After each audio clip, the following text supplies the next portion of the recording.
কিতাবুল লা রাইবা ফীহি থেকে রাকাতের মধ্যে প্রথম রাকাতের মধ্যে কোরআন তেলাওয়াত শুরু করেছেন, কেরাত শুরু করেছেন।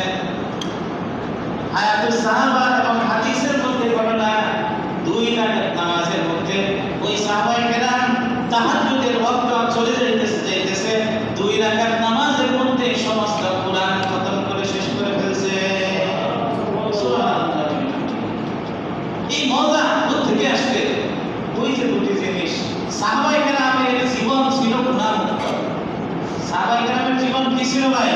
গুনাহমুক্ত জীবন ছিল। আর আল্লাহকে অন্তরে ধারণ করতে গিয়ে সাহাবায়ে কেরাম দুনিয়ার সমস্ত কিছু বিসর্জন দিয়ে দিয়েছে। কোন সাহাবায়ে কেরামের কাছে দাম ছিল না, কোন সাহাবায়ে কেরামের কাছে জায়গা ছিল না, কোন সাহাবায়ে কেরামের কাছে বেশি বেশি খেত খামার ছিল না। তাদের অন্তরে ছিল কি? শুধু ধনী ধনী করে তোলা। ইসলাম ধর্ম গ্রহণ করেছে, যুদ্ধে গেছে, যুদ্ধে যায় শহীদ হয়েছে। এবার তার কাফনের কাপড় শর্ট করে যায়। কাফনের কাপড় কি হয়? শর্ট করে। আল্লাহু আকবার। মাথার দিকে ঢেকে দিলে পায়ের দিক খালি থাকে, পায়ের দিক ঢেকে দিলে মাথার দিক খালি থাকে। অথচ ওই সাহাবা দিনের ভিতরে 4 থেকে 5 বার সে শুধু বিভিন্ন ধরনের ড্রেস পরিবর্তন করত।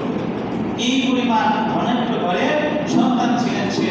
কিন্তু ইন্তেকাল করার পরে, ইসলাম ধর্ম গ্রহণ করার পরে, ইন্তেকাল করার পরে ওই সাহাবারই কাফনের কাপড় পরিপূর্ণ হচ্ছে না।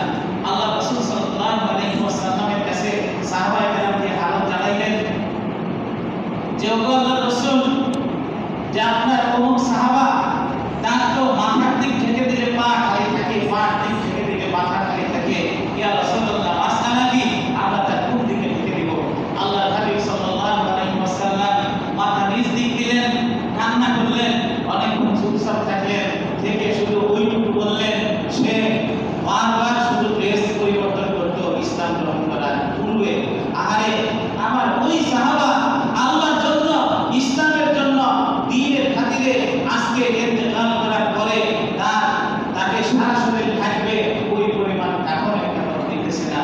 আল্লাহ হাবিব সাল্লাল্লাহু আলাইহি ওয়াসাল্লাম চোখের পানি ফেলতে ফেলতে বললেন যে, তার মাথার দিক ঢেকে দাও, পায়ের দিক খালি থাক, পায়ের দিকে কিছু ঘাস পাতা তরুলতা দিয়ে তার পাটা ঢেকে তাকে দাফন করে দাও।